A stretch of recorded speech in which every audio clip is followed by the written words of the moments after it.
Hey everybody, Nintendo Hodge back with another video on the NES Road to 674. That's right, it's 674 because those final three games are a doozy in price. It's been quite a while since I've uploaded one of these videos. I've been waiting for getting enough games to make it worthwhile. I think these are all the way back from Christmas, so it's been quite a while since I put one of these videos out. But I do have a stack of 2, 4, 6, 8, 9 games we're adding to the collection. So this will bring my grand total to 645 games, 32 to a full set, but I'm not doing the full set, I don't think. Probably not. I don't think I could ever own stadium events. I could never pay that price for it, but if I find it somewhere and I get a great deal, okay, maybe, but I'm not paying retail for that game. And even Little Samson and, of course, Dinosaur Peak, those are both very pricey as well, so I don't know. We'll see. When I'm on the road. All right, so let's just dive right into it. I know that's why everybody's here. They want to see what games I'm adding into the collection to bring me to that nice big number. Ooh, exciting times. So as I said, this goes back to probably Christmas. And these first two were Christmas gifts from what I remember. And it's a copy of Starship Hector. If I recall, this isn't that good of a game, kind of a not well-made platforming type game. And then a copy of Faria. This is kind of cool. I don't mind these RPG first-person style games. I believe it's kind of like a dungeon crawler RPG style, I think is what it is. Fantasy Faria. I enjoyed when I tried this and when I played it. All right, these next two are kind of a recent pickup. There was a game store in Newmarket that had a video game sale on, and it was their anniversary sale. I believe it was like 20% off, somewhere around there, and they were below value, plus it was shipped to my house really cheap, so I grabbed these, and thanks to a friend who notified me that they were there, otherwise I wouldn't have looked. But one is the Tiny Toons Adventure Cartoon Workshop. This is one that's funny. It's been eluding me for a while. It's not a very expensive game. I had the other two Tiny Toons, so subset complete. And this is what you would think it was. You kind of fart around with making your own little cartoons and drawings and stuff. And then the other one is Star Trek The Next Generation. I believe I tried this one, unless I'm getting it confused with the other Star Trek game, but I can't remember. And you legit like go down to the planet and try to do things. Like I remember walking around as Star Trek characters and like shooting things and trying to find items. I just don't know if that's this Star Trek game or the other one. Anyways, two more into the collection. This is another biggie. I got a good price on this, and it's one that I had wanted to pick up roughly about a year ago from today when I was away at the Portland Retro Gaming Expo, but I didn't end up getting it, and that is the Jetsons Cogswell's Caper. I don't know if that light is shining funny in that. It might be reflecting not very well because it's in the case.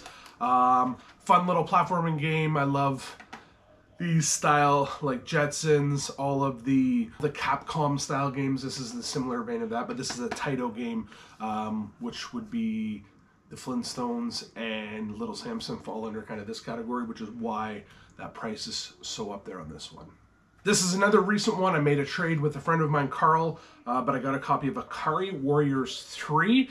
So this is a game I thought I had gotten at one point, and I can't remember if it was like the unlicensed version, or not unlicensed, but like the PAL version, where this is the North American version. But at some point or another, you're probably not hearing me very well. I'm trying to find my eyes.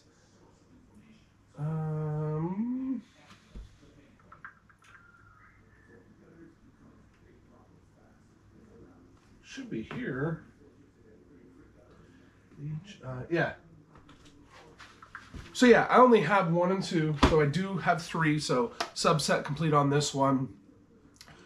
Yeah, I can't remember. There was a video a long time ago where I think I thought I had it, or I was going to have it, and then I didn't end up getting it, or it was like the PAL version or something, but I now have Akari Warriors 3. Not a huge fan of this series, but it is okay for what it is. Run and gun, shooter, kind of like a Contra, but you're not going left to right, you're going up and down. All right, this is a biggie. This is not a part of my licensed collection, but it's one that I kind of toyed about with wanting to have. I am going for kind of those subsets of the unlicensed games for the system.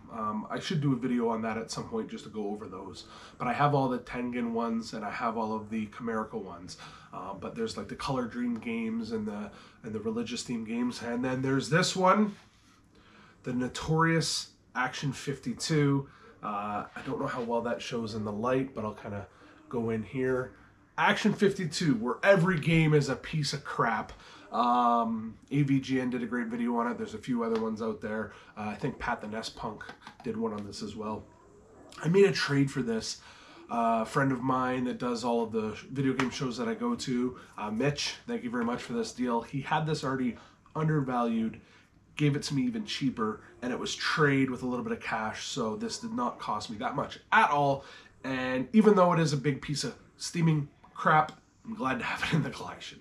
All right, so we're in the final 3 for this video. These were all pickups very recently. We were out doing a poster run for the Toronto Game Expo, and we stopped at some game stores, and I happened to stumble across games I needed, so I picked them up. The first one, and this isn't an expensive one, but I was talking about it that day, and I said, oh, this is one of the cheaper ones I need, and lo and behold, it was there, and that's the Nigel Manson's World Championship Racing. I've not tried this one yet. I'm not a big fan of racing games, I've said that before, but it is now part of the collection. One that I grabbed from an awesome video game store, Moonshine Gaming. They have their own YouTube channel. Please go check them out. They haven't put out as much content recently, but when he opened his game store, his name is Chris as well, but when he opened his game store, he did opening a game store in, I think it was 30 days or 60 days, and he did a vlog of the process of it. It was such a good time to watch, and the videos are like 5 minutes each, maybe up to 8 at the most. Great watch, go watch them, and if you haven't seen their store, go check out Chris's store. He's in Toronto. Maybe I'll throw up the address or logo here or something, or tag his channel.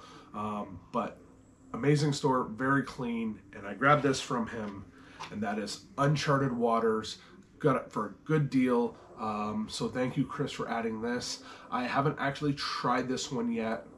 I'm not 100% sure exactly what format it is. I just know it's like water pirate kind of themed game. I don't know even what style of game it is, but I'm happy to add it into the collection and give this one a shot at some point. And then the last one, I lied because I said I picked these up when we were on a poster run, but I found this one on Marketplace. The person had it below value already, and they said or best offer, so I offered $10 less than the asking price, and they accepted it. I picked this up, went and grabbed it kind of right away type thing. They held it for me, and it's funny, when I was on my trip, I saw this at a game store. They had it at an okay price that I think I might have been able to negotiate it, but it was earlier in the day and I decided to hold off, and then lo and behold, 2 days later I get it at a steal of a deal. I have not tried it yet. There is a little label damage on the front here, but I'm not as worried about that little water damage. Some people have commented on my Instagram saying this is actually a hard, uncommon game that you don't find as often, and that is Casino Kid 2. So you should be able to see a little bit of that water damage on the cart. Hopefully it's coming through okay and it's not too blurry from the light. But I really like the original Casino Kid, kind of a casino RPG where you're playing the game and trying to make as much money as you can. I have a feeling that this is in the same vein. I don't know. But as they said, this is a harder to find one. You don't see it often. It is true. I haven't come across it very often. So very happy to add this one in. So there you have it. 645 NES games now in the collection behind me. I'm blown away the progress I made. I was looking up my post, and I believe it's getting close to 4 years since I started this journey. I'd have to go back into my Instagram and see the first post I did, but I already had a bunch of NES, and then I decided to go for the 600, and then I extended to 645 at one point, I think, which I'm at now, or maybe that number is just in my head, and then 677's total, less a 3, so 674, I guess, is kind of my goal. Yeah, I gotta get these guys on the shelf. They've been sitting over, bugging me that I haven't made this video, and now I can put them on the shelf and maybe take a picture and post it to social to show everybody the progress. All right, that is it for this video. Thanks for watching. We'll see everybody in the next one.